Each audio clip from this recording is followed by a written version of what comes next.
106.7 sa Davao, 101.9 sa Cebu, 101.5 sa Cagayan de Oro, 99.9 sa Ormoc at 104.7 sa Tacloban. At maliban po sa inyong mga radyo, abay present po kami sa inyong mga telebisyon. Kami po ay mapapanood nyo na sa True TV Channel 19. Sa lahat po yan ng signal at satellite subscribers po. At syempre, kung saan man sulok ng Pilipinas, naabot namin kayo, maaabot din namin kayo saan man sulok ng mundo.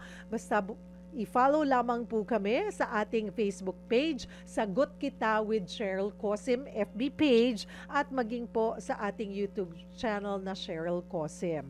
At kamusta po? Aba, baka po yung iba dyan kahapon pa nagbakasyon hanggang Lunes, di ba? Sana all. Sabi ko nga kami, wala po kaming bakasyon Kaya sana po isamahan nyo po kami hanggang alas 5 tayo ng hapon. At alam naman po natin, every Friday, katuwang po natin ang MX3 Spiritual Health po ang ating tinututukan, di ba? Minsan, pag po yung ating katawang tao, bumibigay na, pero ang mahalaga yung very strong at healthy ang ating spiritual health kasi yan ang tutulong po para para gumanda o makarecover yung ating physical health and mental health, di ba? Kaya yan po ang ating pag-uusapan. At ito, marami po ang makaka-relate. Ayan, sabi ko nga kahapon, usapang mag-asawa. Para sa mga mag-aasawa, ang ating topic today, happy marriage. Or kung kayo po may asawa, baka medyo na problema or nawawala na ba yung kilig moment. Sabi nga nila sa pag-aasawa, hindi ka naman everyday 24/7 na in love doon sa iyong partner. And everyday kailangan tinatrabaho 'yan. Ayan. Narinig ko rin yata 'yan. Kung di ako nagkakamali, parang Pastor Sonny, parang ikaw sa inyo ko rin narinig ito, no? Pero, ayan, hindi naman din sa araw-araw, itingin mo sa asawa mo, gwapo or maganda, sexy, hot, diba? Minsan nauumay ka rin, pero, normal po yun sa relasyon, diba? Ang mahalaga, nandoon yung, iba kasi yung pagmamahal dun sa you're in love, diba? Ayan, o mamaya, ayan, tanungin ko muna, on a scale of 1 to 10, gaano kayo kasaya sa inyong married life?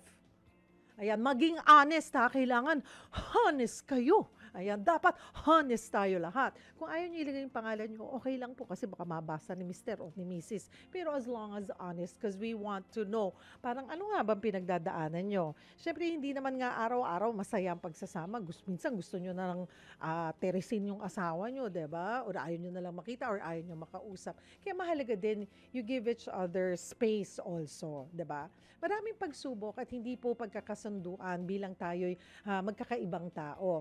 Pero paano nga ba mananatiling matatag sa kabila po nito? Simulan natin ang usapang tutulong po sa ating magnilay-nilay para muling makabangon, magtiwala at magbalik loob sa Panginoon. Lahat po ng pagsubok, lahat po ng ating pinagdadaanan, kayang-kaya natin yan dahil sagot tayo ni God. Ang ating question of the day, hindi po mawawala. Ano ang minahal mo sa asawa mo? Aba, sige nga. Ano ang minahal mo sa asawa mo? Ayan po, gusto kong marinig, gusto naming marinig ang inyong mga sagot. Malay nyo, isa po kayo doon sa mapili natin na magkamit ng gift pack mula po sa MX3. 5 po ang pipiliin natin na magkakamit niyan. Kaya post na po kayo sa FB page po ng Sagot Kita with Cheryl Cosim. Diyan po natin pipiliin ang ating 5 winners. Dahil sa MX3, dito ako believe. At nagkita rin po kami. 2 beses na po kaming hindi nagkikita. Yung una, magkasama naman kami sa isang lugar. Pero hindi po kami nagkita. Ayan, nung sumunod, wala naman po ako. Ang nakasama niya si Chiki. So ngayon, eto na. Nagkita na kami. Magkasama na kami. Kasama po natin dito sa studio, Pastor Sonny Woman mula po sa Victory, Alabang. Pastor Sonny, thank you for joining us. Magandang hapon, Cheryl. Alam mo, totoo yung sinabi mo, long time no look. Oo, Opo, nagkakasalashi tayo. Pero opo. batiin ko lang muna yung Yes, mga yes po, libo-libong taga-subaybay. Magandang hapon po sa inyong lahat and I hope excited kayo sa topic natin. Naku, maganda to. Medyo maintriga, ika nga. Oo nga, kasi kanina 'di ba yung sabi ko nga, paano ba ang buhay mag-asawa? Eh, pag ipagbabase natin sa Biblia, kanina nagdi-discuss kami ni Carmi. Sabi ko, paano yun? Kasi po ako'y may asawa, pero ako po'y separated. Ano, so paano mag-a-adjust? Paano yung nag-iba yung buhay, iba yung sitwasyon ng iba't ibang tao, no? So, mamaya itatouch natin yan kasi baka sabihin ng mga tao, paano kami? Pero doon muna tayo sa mag-asawa. Bunta muna po tayo sa sinasabi po ng Panginoon. Paano nga po ba idinisenyo ng Panginoon ang isang mag-asawa, Pastor Sonny? Now, actually maganda yan, no? At magandang panimulang tanong yan. Kasi normally, nagkakaroon lang ng mga issues and challenges and struggles. Number one, pagka yung ating opinion, sariling opinion, ang ating pinaiiral. Opo. So, talagang the best yung balikan natin kung ano yung sinasabi ng salita ng Panginoon. I remember the last time I was here, nung isang buwan, na-tackle ko yung basic foundation, no? At kung yun ang pag-uusapan natin, babalik tayo nung creation. Di ba? Kasi doon nagsimula. Ang Diyos ang nagtatag ng kasal. Ang Diyos ang nagtatag ng yung marriage. Hindi tao, ha? Ngayon, pagka gusto natin na maging masaya, because there's no such thing as perfect marriage, gusto natin maging masaya at syempre successful, babalikan natin yung disenyo. Now, just a quick lang. No? Yes, nung simula, nung ginawa ng Diyos ang lahat ng bagay, ang sabi ng scripture, they were all good. At nung natapos niyang gawin, they were very good. Pero nung nakita niya na nag-iisang tao, lalaki, sabi niya, it is not good for man to be alone. Doon pa lang, kita na natin na talagang may disenyo na ang Panginoon sa kasal. At alam mo, ang ginawa ng Diyos, pinatulog niya si Adan ng mahimbing. At habang natutulog, binuksan niya yung tagiliran, kumuha ng isang tadyang. Sabi ko nga, lagi kong paalala sa mga lalaki, isang tadyang lang ang kinuha at ginawang Eva. Hindi inubos ang tadyang at ginawang mga Eva. Dahil doon nagkakaproblema, no? And then when he woke up, the words na lumabas sa bibig niya, this is now the bones of my bones and the flesh of my flesh. And then he continues, sabi sa Genesis 2:24, yan ang dahilan kung bakit iiwan ng lalaki ang kanyang ama't ina at sasama siya sa kanyang asawang babae at sila'y magiging isa. Na mula sa talatang yun, ando rin yung disenyo makikita natin. At yun ang magandang talakayin natin ngayon. So, number one, na principle na foundation principle dito, ang Diyos ang nagtatag. So, kung ang Diyos nagtatag, kung yung sinabi niya, yun ang gagawin natin. Yes. Okay? Now, pagka tayo ay gumawa ng iba na salungat doon sa sinasabi ng Diyos, doon nagkakaroon ng problema. Pero sa konteksto po sa Biblia, no, Pastor Sonny, may role. May role ang bawat isa, si Mr. at si Mrs. Ano po, siguro, kaya may mga hindi nagwo-work na marriage, ano po, ay sa simula pa lang, or habang binubuo pa lang, hindi malinaw doon sa individual kung ikaw ay mag-aasawa, ito ang dapat na role mo. Ito ang dapat na role ni Mrs. or ni Mr. Yan ang magiging role mo. So, sa simula pa lang, dapat pala mahalaga, alam mo kung ano dapat ang role mo. Tama. Oo. Yun yung, Dapat malinaw sa inyo mag-asawa yon. alam mo, ang dami ko nang kinasal eh. And normally, yung mga kinakasal ko, they would prepare for the ceremony. Yung iba, 2 taon kung maghanda. At grabe, bongacious. Sabi nga nila, sobrang bongga. Kaya lang, nag-prepare sila sa ceremony, hindi nila prepare after the ceremony. Kasi yun yung magtatagal eh. That will determine kung tatagal o hindi. Yes. Kaya, napakahalaga. For example, bigay ko na example yun sa atin, sa Victory, no? Na we give them muna seminar. Para lang ipaliwanag, ano ba ang pwede nyong asahan pagkatapos ng seremonya. So we teach them the basic, foundations, Parang yung kaninang keynote ko sa Genesis 2:24, actually, yun yung foundation. Sabi ron, number 1, for this reason, shall a man leave his father and mother. So, una doon, kailangan maluwa natin, merong leaving, pag-iwan sa mga magulang. Hindi sinabi, itakwil mo, no? Pero pag ikaw ay nag-asawa na, ang unang sinasabi ng Panginoon, iiwan mo ang iyong ama't ina at sasama ka sa iyong asawa. No, bakit kailangan iiwan? Kasi hindi ba sa ating Pinoy, clannish eh. Gusto natin kasama natin. Ilang henerasyon kasama natin. Pero may purpose si Lord. May reason si Lord kung bakit niya gustong iwan. Bakit? Dahil magpapasimula ng bagong pamilya ang lalaki. At syempre, kanyang mapapangasawang babae. Now, nabanggit ko ito last month, sabi ko, marami nagsasabi, napakapalad ni Eva at saka ni Adan. Alam mo bakit? Wala silang mga biyanan. That's... Oo. And well, sa akin lang, one of the reasons probably is because, syempre, sa mag-asawa, ang gusto ng Diyos, aasa sila sa Diyos. Hindi sa mga magulang. Again, typical sa atin, kahit mga Pinoy, na kinasal, nakaasa pa rin sa mga magulang. Hindi yun ang disenyo ng Panginoon. Kaya nga, dapat mong iwan. Sa pag-iwan mo, dun ngayon na madidevelop yung iyong pananalig na God will provide for everything na kailangan mo. Doon po sa dami na nang ikinasal nyo, mayroon po ba man lang at least one couple or several couples, few couples, na handa sa ganyan, na naintindihan po yan? Kasi ako looking back, parang hindi ko yata napaghandaan yun. Oo. Well, to be honest, marami akong kinasal na hanggang ngayon naman magkasama pa. Oo. Pero hindi ako mga ikinasal na kakalungkot. Wala na. Now, kaya yung sinasabi mo kanina, no, na pagka sila minsan nakakaroon ng di pagkakaunawaan, laging ang issue is, ito ang aking karapatan. This is my right. This is my right. We always say this, na wala kang karapatan sa iyong karapatan kung di mo ginagawa yung responsibilidad.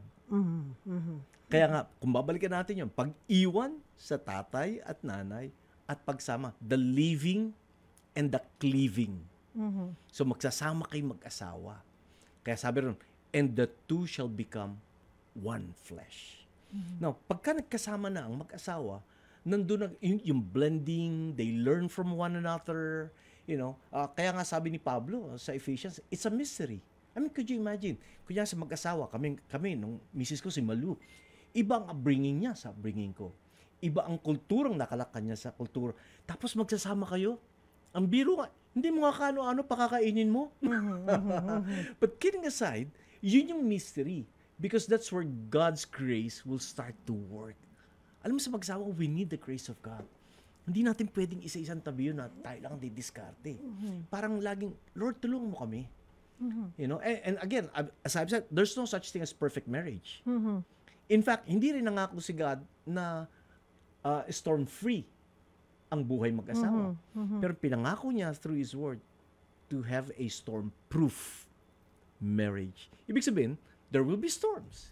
May mga pagsubok, may mga suliraning harapin, pero pag naintindihan ng mag-asawa, ang lalaki at ang babae, ang the living, the cleaving, and the being united as one, plus their basic roles and responsibilities, the give and take, doon nagkakaroon ng kaayusan. So, challenging. Sa totoo lang. And I'm sure challenging po rin sa mga pastors po natin. Kasi kung hindi sa takbo ng buhay ngayon, sa iba na po, I don't know, siguro mahirap sa inyo paano kung nasusundin kung ano yung sinasabi ng Biblia sa pamumuhay na po ngayon. Right. Kagaya po noong na magiging submissive ang babae. Ay, hindi pwede. 'Di ba? Parang ang mga babae ngayon iba na rin. Yeah. Pero doon po sa sinasabi nyo na kung naiintindihan ng mag-asawa at ang magiging pundasyon talaga ay ang salita ng Panginoon or ang Panginoon na magiging sentro, I guess, sa panahon ngayon, kung mas kumikita man si Mrs., mas nagdidesisyon man si Mrs. at si Mr. ang mas nananatili sa bahay, pero as one pa rin kayo, it will still work. Yeah. Hindi ibig sabihin na bawal yun sa Biblia sa ngayon. Paano po ba? Originally. Pare. Yeah, Ano originally. yung sinasagot yung mga Alam mo, ganitong tanong pag Yun yung mga tanong na pinagpe-pray kong huwag itanong. But kidding aside, originally, ang pagtatrabaho, talagang iniatang sa mga asawang lalaki. At ang mga babae ay nakasuporta. In fact, ang mga asawang babae, syempre, they take care sa bahay, lalo na pagka nagkakaanak na. Kaya lang ngayon, dahil nga nababago ang panahon, nag-iiba. Pero ang punto ko ganito I'm not against kung magtrabaho man ang babae o para sila may trabaho. Ang punto lang dito is maintindihan natin ano pa rin ang ating priorities. Kasi pagka nasira ang priorities, kunyari, sabi nga natin, first si God. Pag nawala si God sa eksena, doon na nagkakaproblema. Diba? Sabi ni Jesus, apart from me, you can do nothing. So kailangan natin i-acknowledge, recognize siya, na kailangan natin siya. Now, with that, nagbigay ang Diyos ng responsibilities. Kaya nga, we don't have any right na ipaglaban ng ating rights if you're not doing our responsibility. Now, doon pa lang nga, living, cleaving, and being one, pag nakuha na natin yun, papasok ngayon doon yung basic responsibility. Now, ito ang challenge kasi. Pagka nagbigay, kunyari, siguro kahit sa trabaho, di ba? May rules and regulations. Pag hindi mo sinunod dyan, you're affected. Di ba? May consequences. Yun eh. Yeah. Now, pag ipinilit ng mag-asawa ang gusto nila at sinaisang tabi ang gusto ng Diyos, doon ang kakaproblema. Ang lagi namin sinasabi, ang sa amin, sinasabi namin sa mag-asawa kung anong dapat. Kasi ang desisyon nasa kanila pa rin. Yeah, unless they come in agreement and they would say na, okay, lagi namin sinasabi, pag may issue, ang dapat na unang tanong, ano ba ang sinasabi ni Lord tungkol dito? And then, pag-usapan. Madalas, ang nangyayari, pag may issue, kanya-kanyang opinion. Kanya-kanyang diskarte. Hanggang sa, hindi na nagtatagpo. Now, lahat naman tayo, we always say, we're entitled to our own opinion. Pero hindi nangangahulugang lahat ng opinion natin tama. Di ba? So, babalik tayo sa salita ng Panginoon. Kaya yung sa amin, whether we preach, we teach, sa mga seminars, we're saying, the decision still lies sa inyo. And we always say, it takes two to tango. Yung mga sayo ngayon, pwede mag-isa ka lang eh. Pero yung tango, parang iba ang itsura mo pag mag-isa ka. Kasi ang hirap po talaga, no? Hindi naman, parang you need to interpret beyond kung ano yung beyond dun sa Biblia, sa takbo ng buhay kasi naman ngayon. Sabi nyo nga, kailangan alam, malinaw sa mag-asawa kung ano ang gusto ng Panginoon. Hindi yung gusto nyong dalawa. Kahit na magkasundo pa kayo dyan, may matatapilok at matatapilok kung hindi sumusunod sa kagustuhan ng Panginoon. And I know it is hard.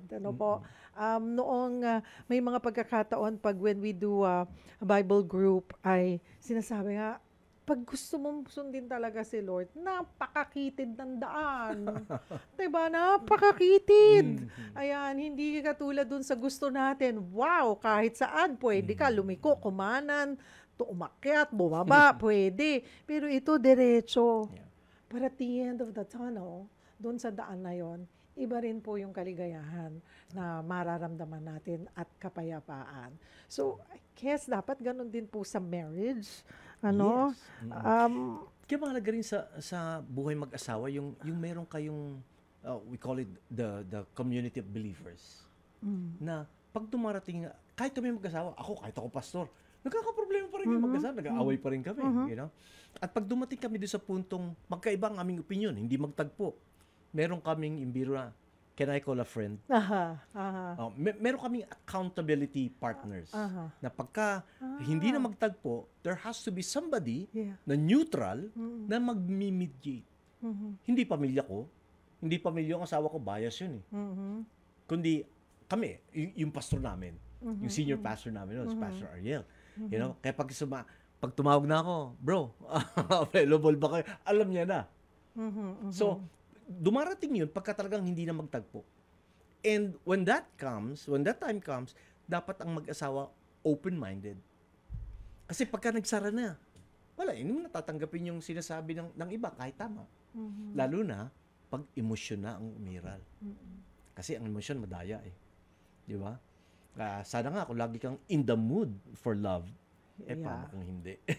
Paano nga ba gagawin yon? Kasi po, ngayon ba, Pastor Sonny, sa inyong pagka-counsel, marami pa bang talagang they make time? Yung lagi sinasabi, ang busy-busy, ang dami, ang hirap kumita, paano ko pa bubuhayin yung pamilya, yung mga anak kung hindi tayo magtatrabaho? Nakakalimutan na nila na yung pinakamahalaga para mas maging matatag sila sa pagharap sa hamon ng buhay, ng kanilang buhay may asawa o ng kanilang pamilya. Marami po bang ganoon ngayon? Marami pa rin. Kaya nga, laging ang bottom line is, pag dumating ang mga pagkakataon, the differences of opinion, pag dumadating yun, anong ultimate decisions natin for that? Anong susundin natin? Anong pipiliin natin na gawin? Gaya ng sinabi mo, talagang challenging. Sa totoo lang, lalo na sa kulturang nakakalaka natin, challenging ang basta piliin na sundin ng Diyos. Kaya doon papasok, I don't want to sound too spiritual, pero doon papasok ang panalangin, doon papasok yung tulong ng iba, doon papasok yung kung kinakailangan ng humingi ng payo, ng counseling. It's humility on the part, pareho ng asawang lalaki at saka asawang babae. No, pag andun na ang pride, yun ang problema. Because the Bible is even clear, pride goes before destruction and a haughty spirit before a fall. So pagka andun na ang yabang, andun na yung angas na, hindi, akong lalaki, kailangan ako masunod. Tama, ikaw ang lalaki, ikaw ang leader, pero isa nga, sabi ko na, mga lalaki, kami yung inatasan ng Lord na manguna, hindi lang sa pamilya namin, kundi maging sa spiritual na pamumuhay. Parang, kumbaga, kung sasabihin namin sa aming asawa at anak, magsisimba tayo. Kailangan, nagsisimba rin ako. Kung sinabi kong, mag-pray kayo. Dapat nakikita nila, nagpe-pray ako. Or else, ang labas lang nun, puro utos. Biro nga. Biro nung iba, buti pa raw si Moses, 10 lang ang utos eh. Ang asawa, ang dami.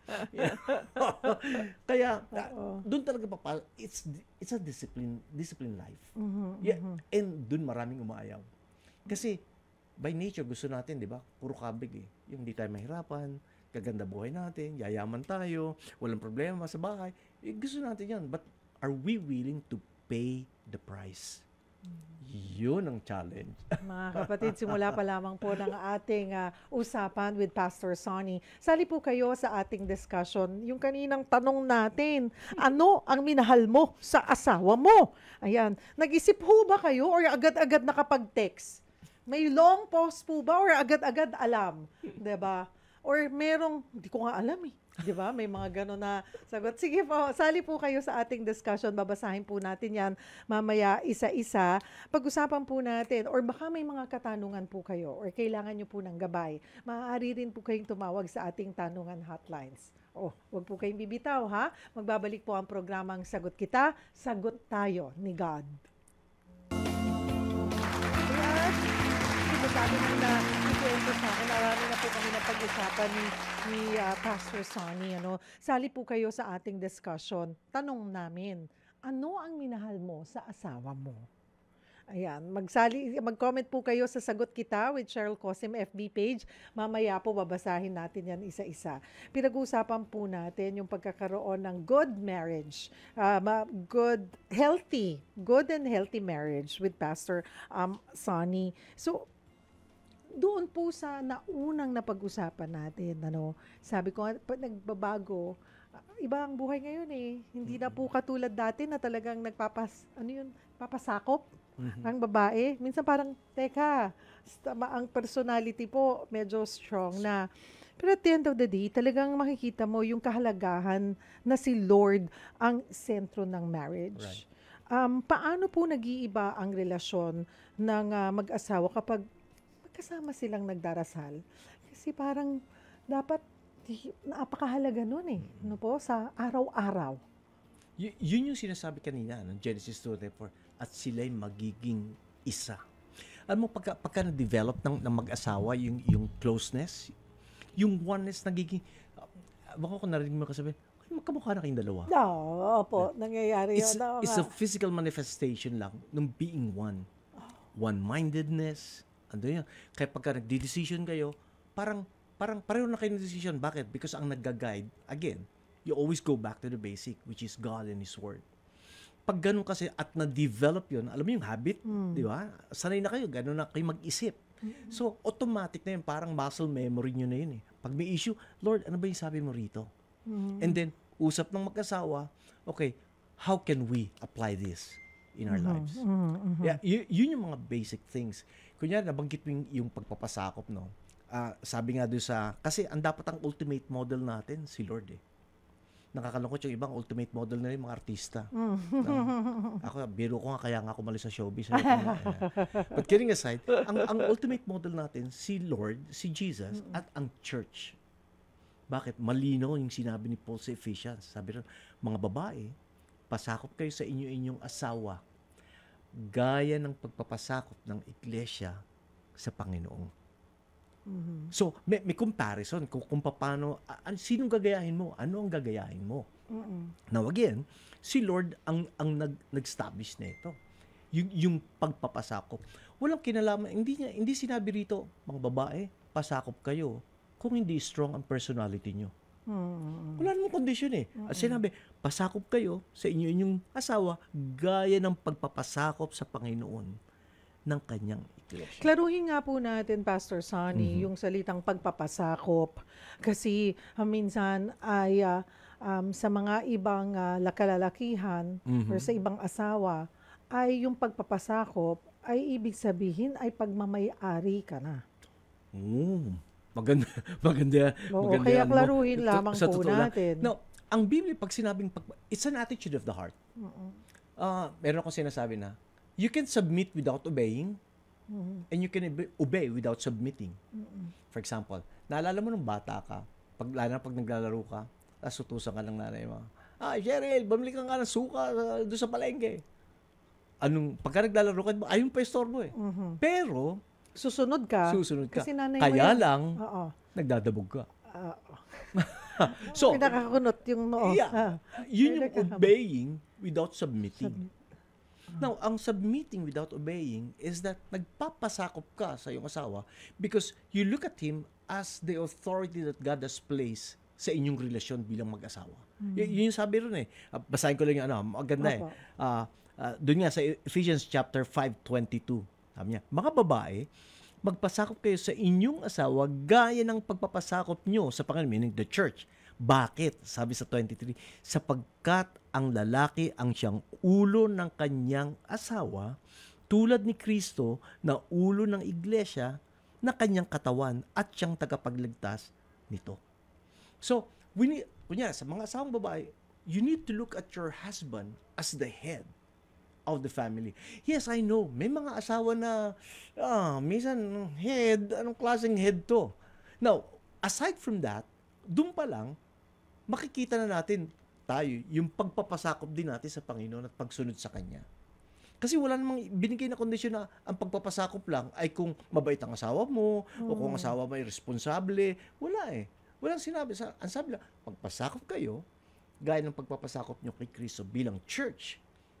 Dahil you look at your husband as the authority that God has placed. Pero hindi rin doon natapos yun. Kasi inutusan din ng lalaki na pakamahalin ang inyong asawang babae ito yung comparison, kung paano minahal ni Kristo ang kanyang church. So, may comparison. In fact, ito exciting, Cheryl. Alam mo ba sa Ephesians, 3 beses inutusan ng Diyos ang lalaking mahalin ng asawa? Pero 1 beses lang inutusan ng Diyos ang babae na magpasakop at respetuhin ang asawa. Bakit? Madaling magpasakop, I believe, ang babae at respetuhin ng asawa kung nararamdaman nila yung tunay na pagmamahal. Hindi yung pagmamahal lang na sexual act, which is, parte yun. Pero hindi lang yun. Hindi lang the emotions. Kundi yung sacrificial love. Yun yung ginawa ni Jesus sa church niya. So in short, ang asawa is am I loving my wife sacrificially? Ano, ang tanong doon, paano yun? Simple, halimbawa nanonood ako ng basketball. Okay. Championship. Championship. Game 7. Oo. At sabi ni Malu, yung asawa ko, pa, tulungan mo nga akong maghugas dito. Anong gagawin ko? Teka muna, yung championship, matatapos na mamaya. So, tango, asa yung sacrifice? Wag na yun, Myra. Yung pag nag-uusap.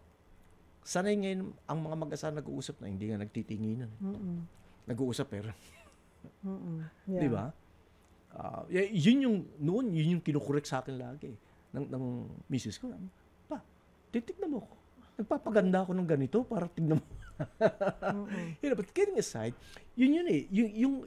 Yung pagmamahal ng lalaki is, it should be sacrificial. Hindi naman sakripisyo na, kunyari, babaril asawang, wag, ako nalang barili mo. I mean, kundi, yung simple things. Mga, kunyari, may gusto, si Mrs. And gusto niya, hindi mo gusto. Bigay mo. As simple as that. Little things. Yeah, little things. Na mapaparamdam mo na napangiti mo yung asawa mo. Sabi ko nga, marriage is a workshop. The husband work and the wife shops. Gusto ko yun. Oo, pero sabi nga kanina natin, 'di ba, Pastor Sonny, hindi naman araw-araw romantic, 'di ba? You feel romantic yung marriage mo. Paano dapat ipakita sa klase ng buhay tayo ngayon? I know it should not be an excuse. Actually, hindi dapat excuse na, gigising ako, na-traffic ako, kulang ako sa tulog, nagmamadali.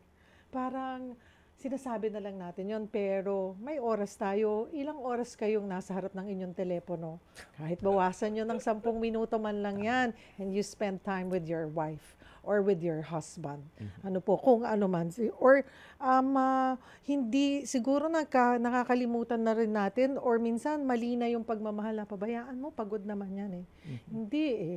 Parang you call each other's attention na parang, nakakalimutan tayo pareho. Right. Diba? So communication is really, it's very important. Sweetheart, mahal mo ba ako? Ay, kung hindi kita mahal, pakakasalan ba kita? Yung mga ganun. Hindi ba? Napapanood natin, napapakinggan natin yung mga ganun. So yung I love you, hindi sasagot yung isa. Yeah, sasabihin, hindi ako ma-I love you talaga eh. But napakahirap ba man sabihin? Love is not a passive word. It's an active word. Di ba? Sabi nga, yung paborito natin, John 3:16, for God so loved the world that He gave. You see, love gives. Last gets. Yun ang ano to. Pag nagtatalo, Pastor Sonny, ayan, gusto natin happy and good marriage. Hindi laging perfect, hindi laging romantic. Normal naman na talagang nagkakaroon ng away. Di po ba? Sabi nyo nga ay nagkakaroon ng, may conflict, paminsan-minsan. Paano ba dapat yan? Pag ganyan yung nagiging parte ng buhay. Oo. Kasi minsan, okay, nag-aaway tayo. Pero parang yung pinakamahirap yung pagpapatawad. Parang yun yung parang okay na tayo. But actually, yung willingness to forget and love again and to move on. Paano po ba yun? Pagpapatawad at pag-intindi. For example, sa mag-asawa, minsan pag nagtatalo kami, sabi ko kahit pastor ako nagtatalo kami. Pero we make sure na pag ang isa nagtaas na ng boses, hindi nasasabay yung isa. Kasi, yun naman gusto ng kaway ng demonyo eh. Pag-away kayo eh. Bakit? Ang lagi apektado yung anak natin eh. Lalo nakikita nag-away tayo. So, doon pa lang, nagkakaroon ng give and take. Forgiveness, to be honest sa akin, as a Christian, as a follower of Jesus, forgiveness is not an option. Remember yung prayer na tinuro sa atin ni Jesus? Yung Our Father? Our Father. Ano sabi yung isang parte ron? Forgive us our sins. Paano? As we forgive those who sin against us. So, tayo, huwag natin sabing hindi tayo nakakasala kay Lord. Madami. Madalas araw-araw, di ba mga kapatid? Meron tinatag tayong sin of commission, ginagawa, at sin of omission, pinagagawa pero hindi natin ginagawa. So, in short, lagi tayo nagkakasala. And it's also important to ask God for forgiveness. Kandi sa mag-asawa. Minsan sa mag-asawa pag nag-aaway, alam mo yung kunyari, isa, mingi ng forgiveness. O sige, okay na yun. Walang closure. Kapag walang closure kasi, ano yun? Mahirap. May repeat performance. Oo. Umuulit. Bakit? Hindi na-release eh. Tapos pag naulit, ayan, inulit mo na naman. 'Di ba? Nagkakahukay yan sa baul.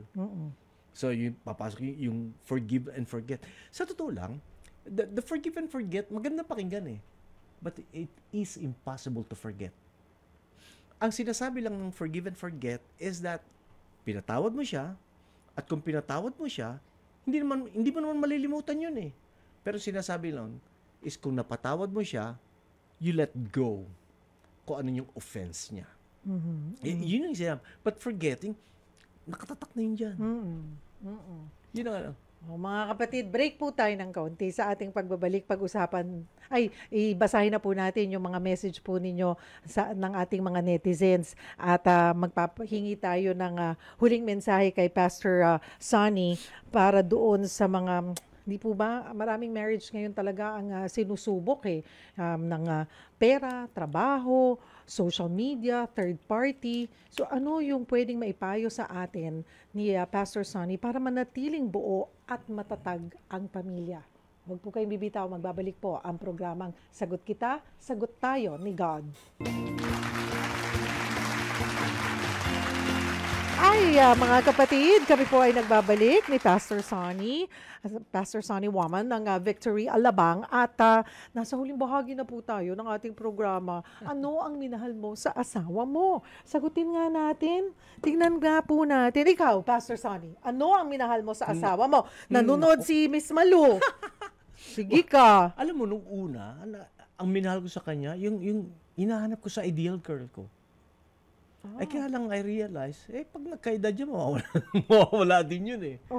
Sometimes yung mga hinahanap nating mamahalin sa asawa natin, from time to time, minsan nagbabago as we mature. Nagbabago yun. Nung gusto ko lang, kasi nung si Malu, haba ng buhok, tas chinita, tas balbo, ideal eh. Syempre pag nagkakaedad, nawawala, pumuputi yung buhok. Pero nung nagsisimula po ba kayo ay yung inyong faith, yung pananalig po sa Panginoon, pareho na pong strong? Yes. Or it was something na tinrabaho nyo rin? Of course, it's a daily work eh. You know, you have to grow in your faith. Pero nagsimula kami, bago-bago pa lang din kami mananampalataya. Mga In fact, challenges sa totoo lang, ayaw niya sa akin. Malakas lang ako mag-pray. Tsaka may fasting. Ibinigay ni Lord. Tapos as you grow, you know, syempre, adjust na kayo. May mga binabago sa'yo si Lord. So, dun ngayon dun nag-work. But it's not an overnight thing. Tingnan nyo po, kahit mga pastor nagkakaproblema. Kaya wag nyo pong sasabihin na problematic kayo or isolated yung sa inyo. Lahat po tayo dumadaan. Ang mahalaga po ay willingness nyong pareho to work things out at ilagay po natin sa sentro ang Panginoon. Tama. Single ka man, may asawa ka man, dapat laging una si Lord. Tama. Para mas smooth ang takbo ng buhay. Ayan po. Eto, si Janet Manuel, ang buhay may asawa po namin, masasabi ko pong sakto lang. Sakto lang. Pero may pagkakataon na nakaka-stress, nakakapagod. Pero pag nakikita po ang mga anak at asawa na patuloy na nagsusumikap para maitaguyod ang aming pamumuhay, mahirap pero masarap naman po. Ayan. Si Vilma Hintalan, 9/10. Wow! Importanteng nagmamahalan kami simula noon hanggang ngayon at nagkakasundo sa lahat ng bagay. Swerte naman nun. Si Aldrich Gutierrez, ang minahal ko sa asawa ko na kahit hiwalay na kami, never niyang pinagkait na makausap ko mga anak namin, never niyang iniimpluwensyahang mga pag-iisip nila, at andun talaga yung respeto ng mga bata sa akin kahit na hiwalay kami ng mama ko. Si Del Reyes, 8/10. Wow. Kasi we are still working for improvements time to time kasi may umaatake pa rin na differences at times. Siguro wala ka naman pong maririnig na mag-asawang sasabihin it's a perfect 10. No po. Alright. Ayan na. Si Jenny Peñaflor, minahal ko ang asawa ko dahil mabait, mapagmahal, Kristiyano, matangkad at gwapo. Ayan. Si Rhea Umali Freire. Minahal ko ang aking asawa, yung pagiging mabait niya at sobrang maalaga. Isa pa nung humiling ako kay God ng partner sa buhay, sumakto po sa hiningi ko ang ibinigay sa akin. Malapit na po ang birthday niya. Pabati naman. Happy birthday, Martin Freire. Ayan, mula sa iyong mahal na mahal at ikaw ay mahal na mahal niya na si Rhea. Happy birthday, Martin Freire. Si John Joseph, ang minahal ko sa asawa ko, yung wala siyang bisyo. Plain housewife lang talaga siya at mapagmahal at maalaga sa aming mga anak. At pinaka-importante ay may takot sa Panginoon. Lenlen Ramos, hi po, ang minahal ko sa asawa ko, simple lang ang pagiging totoong tao niya. Parang si God, naging totoo siya sa ating lahat. Wow. Si Vilma Hintalan, kahit hindi gwapo, masipag at mabait, simula noon hanggang ngayon, hindi nagbabago. Grabe ko naman, hindi gwapo. Pogi! Pogi! Diba?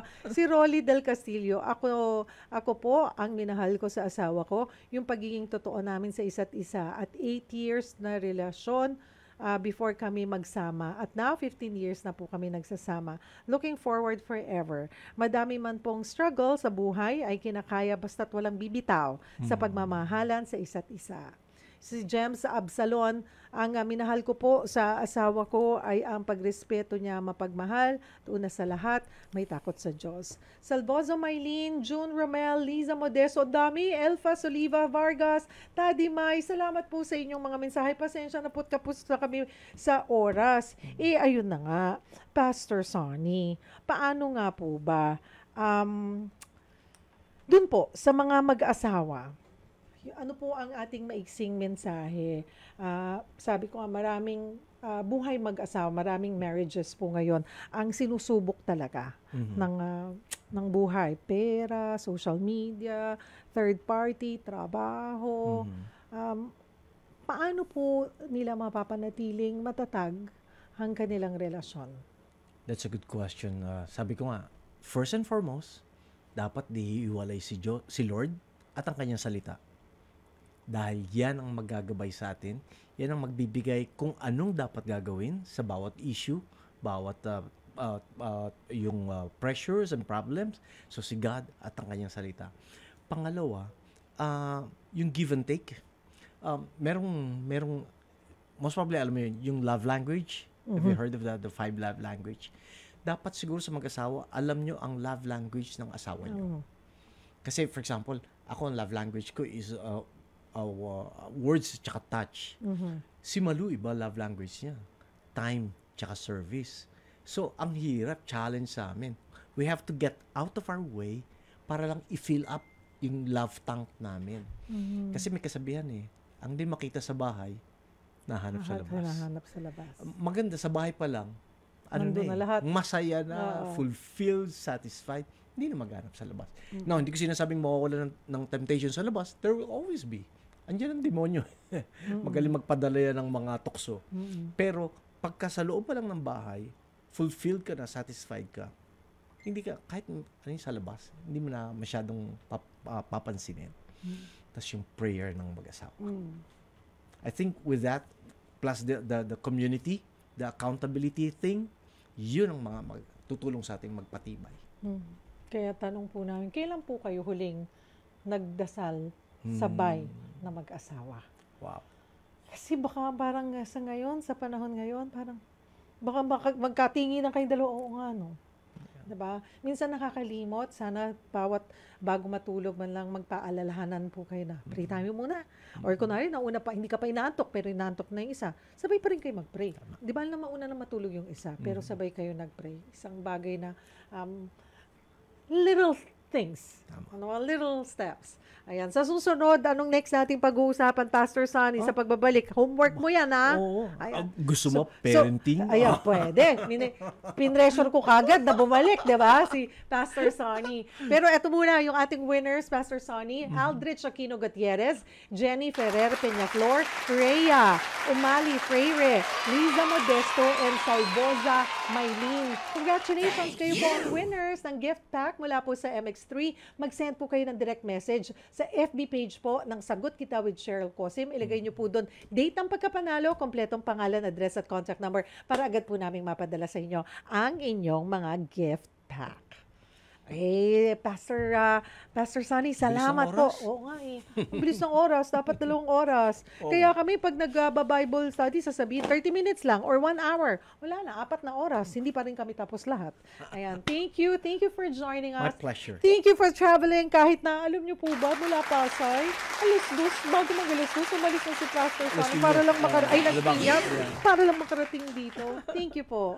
My pleasure. At siguro po, imbitahan natin sila sa inyong church, Victory Alabang. Sige po. Okay. So, para po sa ating mga tagapakinig, kung kayo po ay malapit sa Alabang, no, ang aming pong gawain doon ay nasa Festival Mall sa 4th level, katapat po ng Robinson's Department Store. So, we invite you. Meron po tayong gawain doon ng alas 9, alas 11, alas 1, alas 3, alas 5, alas 7, at meron din po tayo sa Acacia Hotel ng 11 and 3. Saturday at Sunday din. Sundays na po. Sundays. Ayan. Thank you, Pastor Sonny.